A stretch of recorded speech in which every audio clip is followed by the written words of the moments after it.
You're listening to Robinson Ventures Radio, where ingenuity meets innovation. So, hey everybody, Cian Robinson, latest episode of Robinson Ventures Radio, joined by Elianna Goldstein, and she's one of the founders of Modern Ritual. And so, Elianna, would you kindly introduce yourself and then tell us, how did you get to be the head of Modern Ritual with your mom? Like, what's the why behind that? And weren't you at like Boeing and aerospace or something like that? Like, so to me, it's like a bonkers kind of Boeing and aerospace to like, I'm going to start a company with my mom. You don't see Boeing, aerospace, healthcare being the same. They're practically just tied right together. I'm just kidding. But really, this company and all of the things I do every day, I think for many founders comes back to where you come from.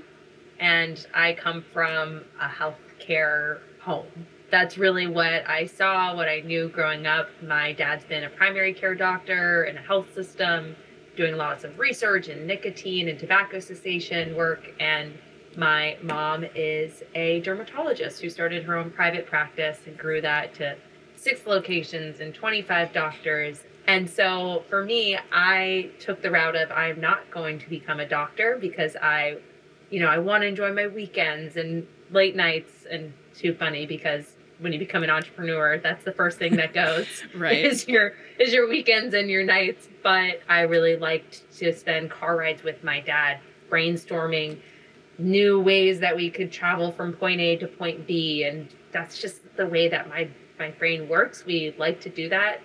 And I saw this role model of families working together. My grandparents had a business together for 60 years. My other grandparents had another business together that they had growing up, and my parents have worked together writing books on dermatology and primary care. And so when I was graduating from undergrad at UNC, I was really interested in a job that would set me up to learn what it takes to build a groundbreaking business and what are the types of mechanisms that go into raising money for that business, hiring for that business. And I ended up joining Venture for America, which is a 2-year fellowship. You work in a startup, or you work in the biggest startup known to mankind, Boeing. Not necessarily a startup, but part of it is you're going and working with early stage startups through Boeing's VC fund in St. Louis, Missouri. While my passion originally was nowhere near aerospace, I really liked working with early stage companies. I ended up falling in love with all of these startups I got to work with, and that bug of wanting to start my own thing didn't really go away. It only accelerated while I was there. So in parallel, I started tinkering. This time I just happened to start tinkering with my mother on the side and on weekends and weeknights, thinking through different company ideas that we could collaborate on. Originally helping her with the ideas that she was thinking through, but ultimately realizing that I was taking on more and more time, and it was starting to bleed into my weeknights, and it became so overwhelming where we said, I need to devote my full-time career to starting this business. And so the first business we started was a men's sunscreen company. My mom and I launched a sunscreen business all around the concept that more and more men were getting skin cancer. Unfortunately, she treats a lot of skin cancer in her practice, and we wanted to focus in on prevention of melanoma in men through a daily sunscreen product. And over the course of launching that product, we started having more and more of our customers turn out to say, I actually have a history of skin cancer. Is it okay if I send you a photo of something that's on my skin? And it's because we put so much of ourselves into the brand that we organically started having all these people start to reach out saying, I have this spot, I have this rash. It's actually taking me months to get into my local dermatologist. Is there anything you can help to do about that? And after about 6 months of hearing the same thing over and over again, we paused and thought to ourselves, there's actually a much bigger, broader opportunity in the market for us to have a real impact in expanding access to dermatology care. And that is where Modern Ritual was born. So we actually work directly with primary care doctors to help them offer a dermatology service to all of their members and patients through our clinic. And so that partnership and relationship grew over the next 6 and 12 months that we have now been live with dozens and dozens of clinics across the US. So I saw a recent post by you that talked about your father not only being a primary care physician, but a pilot. Is that right? So we had we are really passionate about education. And so we submitted to Dermatology Times a post about the impact of skin cancer in pilots. So my father's not a pilot. However, which would be very interesting given the Boeing relationship. One person actually reached out to the editor of Dermatology Times, whose father was a pilot, and expressed their gratitude for us starting to do some of this work because they've had a lot of spots and pilots are always traveling. And so having an option like Modern Ritual that's available wherever they are, that they can go into a primary care doctor or an urgent care center and access a dermatologist without having to wait till their next appointment or the next time that they're home. That was what the fan was sharing back. And to me, there seemed to be a why behind that. And that why was because of radiation associated with being commercial pilots. I was trying to read through the whole sort of how are you linking Modern Ritual and this real need that's out there in the airline industry? What's really fascinating, and I didn't know this before going and writing this article and the more research that we did, is that whether you're a frequent flyer, a cabin crew member, or if you're a pilot, you're at a higher risk for developing skin cancer because, so you think about it, you're higher up in air, you're closer to the sun, so you're receiving a higher UV, so your UV, the radiation's higher when you're in the sky. And unlike the pilot's cockpit where you have higher and thicker windows, when you're in the general aisle section, like a frequent flyer or a cabin crew member, the windows don't have as much protection. And so even if you're flying a lot, you're sitting by the windows, or if you're just walking through the aisles working for the airline, your risk might be even higher than a pilot's. And so we tied that back into what can you do, because people still love their jobs and love their careers. People who work in construction love their jobs. Like, there's a lot of places where you're at a higher risk. So the point of the article and what we're doing is to say, if you're traveling a lot, one, protection, wear sunscreen, be mindful of where you're sitting in the aircraft. And then two, if you do see something, don't wait till the next time you're back home. If you're traveling for 6 months, you should go into a local provider center. And if one of those provider centers is equipped with Modern Ritual, they would be able to get a dermatology assessment within that same day versus waiting 6 months till their next appointment.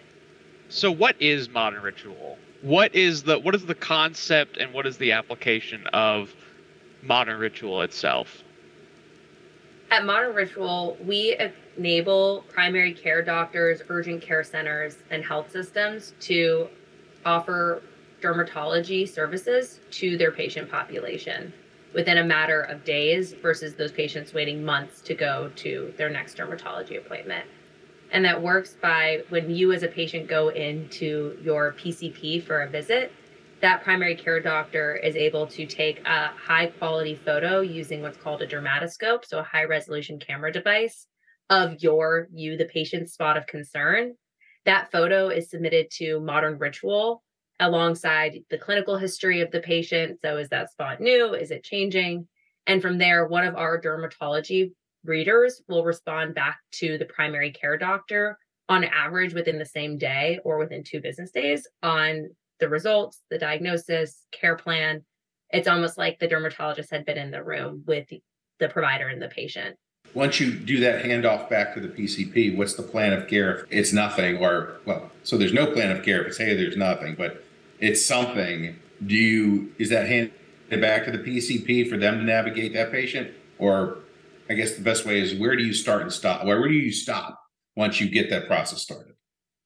When we first started, we thought we were going to own a lot of that process. We said, we'll handle the referral, we'll handle the post-acute care, all of these things. And when we talked with our customers and the providers, they were like, no, we have our systems. We know who they want to go to. Sometimes some PCPs will do a biopsy, some won't. Some have a dermatologist in their health system, some don't because they're solo practitioners. And so the way that we are solving for this is we're partnering with local dermatologists. We'll reach out to them and say, hi, we're working with this local PCP to help with triage. If we find a patient that has something suspicious for a needed biopsy, Mohs, or it's blood work needed, whatever it might be, will you, local dermatologist, see this patient more quickly than your standard wait time, depending on the severity of the lesion? If that dermatologist says yes, we will add them into our database of dermatologists who have agreed to see patients faster. We give that database to the PCPs, so that way they're able to either make a decision to use a dermatologist that they've already been using, or if they're having trouble getting their patient in for an in-person visit, they can look to our database to see local dermatologists that have agreed to see their patients more quickly. Because for the dermatologists locally, it's a win.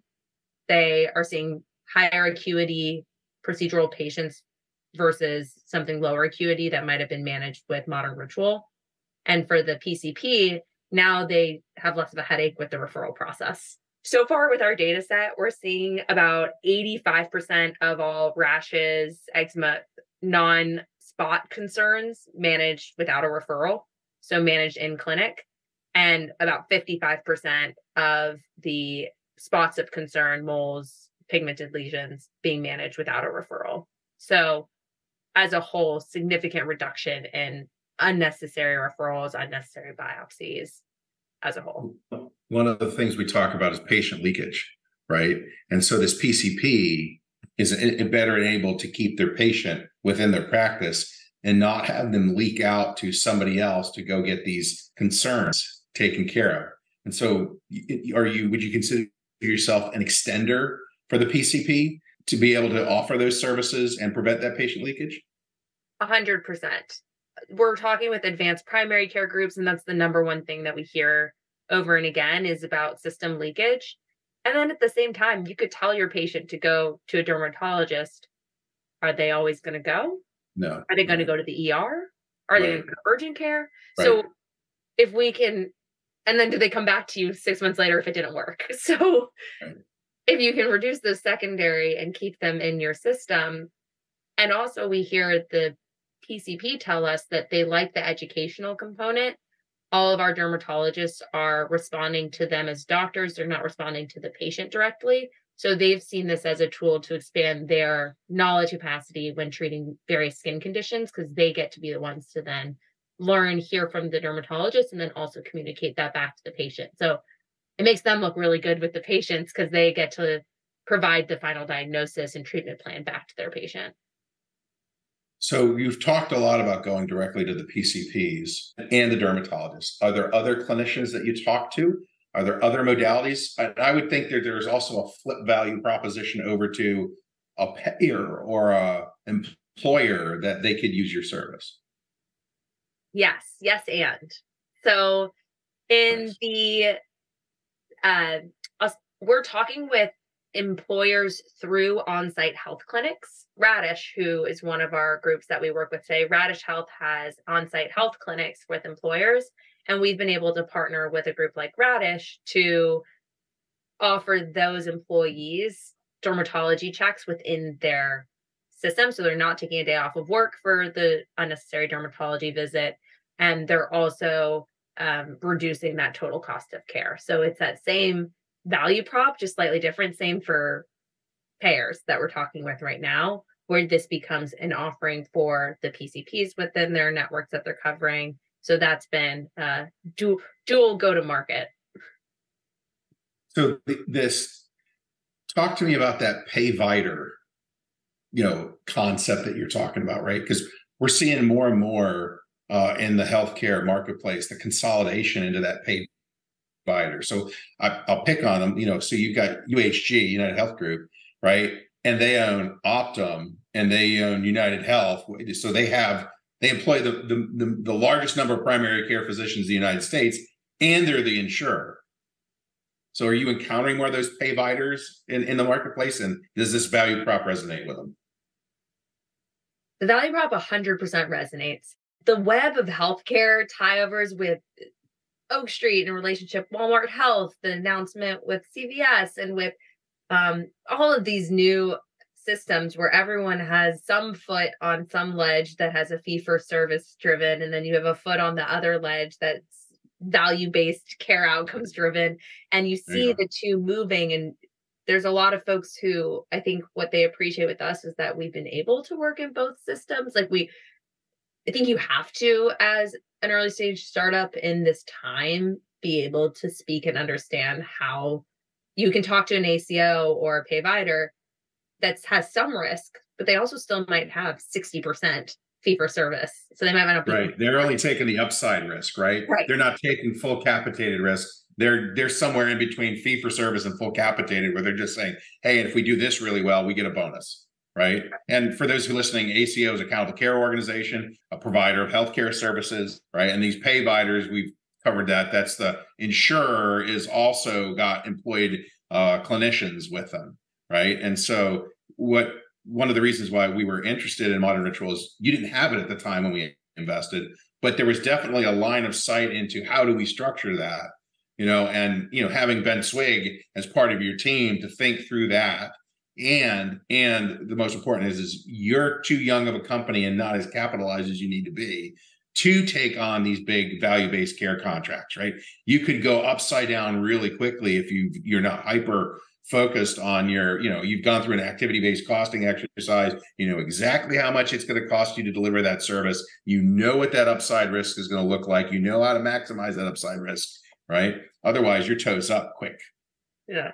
I had a conversation with the CEO for an ACO this morning, and they were was taking on full risk at this stage of our company. We would be belly flop and drowning because I said very clearly, that is our intent as we continue to grow the company, because we're operating in a place and we know what this has the potential. But right now, we need to work within the current systems that be. So we will be a provider group that acts, and you will be shocked that we are not taking on risk at this stage because of how we act, how we operate, and all the outcomes that we're going to show your system.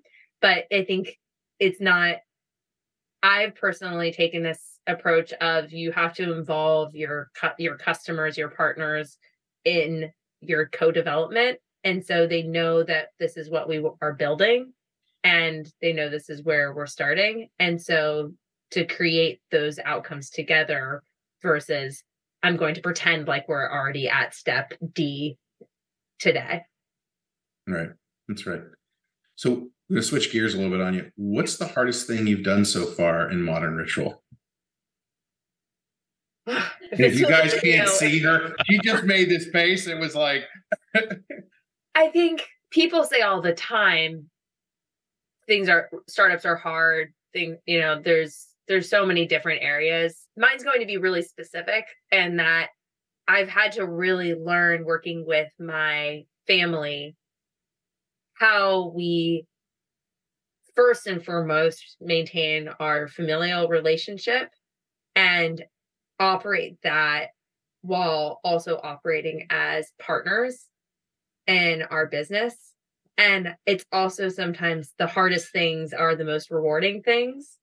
And so I think that's the true of any business, anything you work on. When you're working on something really hard, it also allows you to see all of these beautiful joys and upside. And so I guess it's anyone listening who's considering going into business with their family, is to know that you will get to experience the lows of lows and the highs of highs with this person. And so if that doesn't excite you, then you probably that's not the right move for you. And so if you can look at that as something really unique, interesting, different, exciting, then that's well worth it. Would you say you had a really solid relationship with your family, and particularly your mother, to start, and then you built from there and made it stronger and maybe a little bit more different, but stronger? Yeah, it'll be different. It's different forever because we've had this experience, but she's learned so much about me. It's marriage. It is true. You can try to, again, go back to the raising a family. I've learned so much about her as a professional, which I think is pretty cool. It's pretty neat. And I've gotten to learn so much also as she's not the CEO, but she has been a CEO for 30 years. And there's so much that I have learned from getting to observe her now, and that we talk about learnings she's having in her company previously. And we can talk both colleague to colleague, mother to daughter, but advisor to advisor in these scenarios. And it's, but the short answer is yes, we also do yoga together. I'm a certified yoga instructor. So sometimes she'll get on a call and just say, hey, can we do a 5-minute breathing exercise before we start? I've had a crazy day. Do you mind? And that's kind of our reset, and finding those things that we have that aren't just the company are really kind of our secret sauce. I'm not going to add much new, but it is such a cool experience. Because like growing up, I watched Mr. Robinson here. I got to sit in his office and do homework while he was running Robinson Ventures. And in my brain, as like an 8-year-old, I just thought he was just, it's like a movie businessman. He's answering calls. He's writing on paper. He's kind of just doing his thing. And then as an adult, getting to sit down with him and work through meeting schedules and propositions and document writing, you get to learn so much about how they operate and they think, they being parents in this situation. Now, whenever I go to visit for holidays, like, yeah, I'm hanging out with the old man, but also he can be like, oh, hey, about this episode of Robinson Ventures Radio, and we can immediately swap into business mode while we're watching a football game. And it's just a really cool experience to have. And I think it does change the relationship, but for the better, absolutely.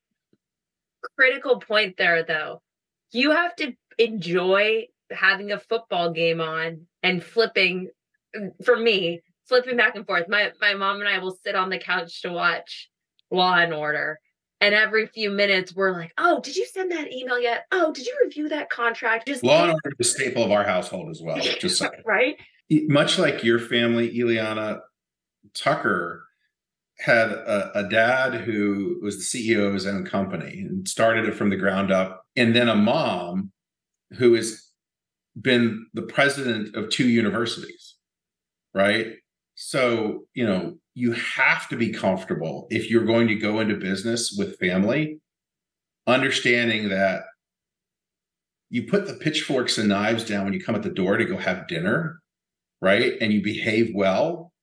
And then if you want to pick them back up when you leave, that's up to you, right? You need to know when to turn it on, turn it off, and have the fluidity to be able to do it as well, right? Mm-hmm. And so as Tucker said, and then you've said, like, hey, let's go do this, watch a football game, watch an episode of Law and Order, and then be able to sit there and say, dude, did you post that yet on, the website for that, what I needed to do? And he was like, on it, right? Away you go, right? So, and then Dan wouldn't be here unless unless Dan and Tucker had a relationship, right? And so it's that cascading effect as well, right? Where you're able to lever off of, in this instance, my son's expertise that I did not have.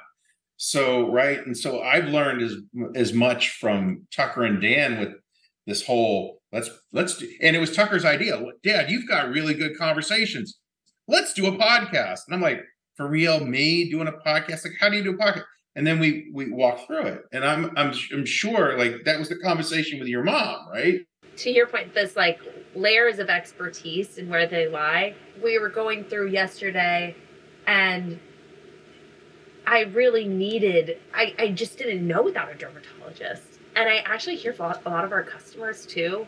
They'll say, like, thank God you have a provider, or, a dermatologist or a provider that's in your founding team, because in this move fast, break things, do things crazy, that was the 2014, 2010, 2006. It's so much stuff. Oh, digital health, right? We're gonna break digital health, right? We're gonna come in. We're not clinicians. We know what we're doing. We're gonna break digital health. And it's funny, there's so many things that are already broken in healthcare that's the line I see, that we want to like stitch them back. And dermatology is one of the oldest virtual care offerings that's been around for decades. And since someone had a camera and the internet connection, they were like, oh, I could send a photo, that's something. So when I talk with like investors or customers, it's a lot of the conversations like, okay, what isn't still working for you all? What are there still gaps in the systems? And is what we're trying to do here. Does this help improve it marginally by a factor of 10? Like that's the type of conversation that I feel like is fun to have, is knowing what's come before you, being mindful, and then trying to think about where you can just continue to make the patient experience a little bit better. And I'll be honest with you, Elianna, one of the reasons why, in addition to you brought Ben on, and I now have a known entity who can help you negotiate payer contracts, and he's generally, I hope he listens to this, generally a smart guy, right? So I'm like, okay, she's hired not a complete doofus, right? But then looking at your founding team, coming from inside healthcare and been in health systems and other clinical environments, you lose traction quickly if you aren't able to show clinical expertise. And so when we decided to pull the trigger and say, yes, we're going to invest in Modern Ritual through our Venture South relationship, it was because you had both an operator in yourself and a founding clinician who is a subject matter expert. And so bringing those two together, and then a tech stack, that you identified as a critical partner, right? Bringing that tech stack in, and then bringing other subject matter experts in. You really are, when you're investing at this stage of a company, investing in the subject matter experts, the people, the capabilities, as much as you are in the concept and the delivery of the platform. Because if I remember early on when you pitched us, it was, we're going to pharmacies, right? And so you're starting with pharmacies as your, we're going to pharmacies. And you could see that you've pivoted and it's now PCPs, right? There's still maybe some pharmacies out there, but PCPs. And so you're investing in that. You're investing in the capabilities of the humans and the solid business concept and their ability to navigate that. Oh, yes. I always am appreciative of the learning and growth that I get as a founder by having those other people around me. And hopefully that's the part I get to enjoy the most, is continuing to bring people around me that help me grow as a founder and a leader, and hopefully also the business grow as we continue to expand with more groups and maybe go back to pharmacy at some point. Yes, we do still have, for those who have a pharmacy or minute clinic, we can still, support, but yes, majorly working with urgent care, primary care, and learning how those needs differ from our initial customer set. What's next for Modern Ritual and for you? Really close near term is going to Health 2023. So if this comes out before or right after and you're attending or thinking about attending, would love to connect. I'm really easy to get a hold of on LinkedIn. So that's the short answer. And I'm always looking to connect. Still have a few slots left in our calendar. But as a whole, rolling out with several payers across North Carolina, and starting to bill and reimburse for our services and tracking our longitudinal outcomes. We're talking with several national payers as well as ACOs across North Carolina, South Carolina, Florida about implementing this. So that's really where I'm spending a lot of my time, is thinking through the right structure and implementation and metrics to track throughout those programs, continue to grow and scale. Those are always the big thing. I mean, I can name about 500. We're an early stage company, but that's my number one focus, is getting those right, getting those off the ground. What's one thing everybody should know about you that most people don't? I feel like this would have been a great time to have the yoga instructor card up your sleeve. Yeah, I use that. But I would say that while I am very active and probably the quote producer director behind my mom's social media TikTok, Derm Dr. Goldstein, that's done quite well, trying to be off my phone and not on social media, but you would not guess it for how often I am posting and searching for new content ideas for hers. I'm very much so I would have a flip phone if I could. That's why I have Tucker and Dan. It must be us Gen Xers who invented the internet, not Al Gore, but us Gen Xers, our kids operate it for us. I'm gonna leak this secret right now. Every time I visit my parents, anytime my mom leaves her laptop open, I start closing out browser tabs because there are so many open, and she always asks me to make her computer faster. And I'm like, you've got 40 tabs open. Do you understand what you're doing to this thing? What's one question we should have asked you that we didn't? What's the one thing that keeps me up at night? Which is? Bringing on our first incredible hire. I think about culture and skill sets and timing and people a lot. Early hires, as we talked a lot about, make or break. And so I'm interviewing right now for that role, and getting someone who I think above all else I can really build a great foundation of trust with our customers, trust to manage operations while I'm fundraising, different layers of trust. So that's the thing right now that keeps me up. And also any recommendations, I always take them for. I was going to say, what position are you hiring for? Like, so everybody knows, right?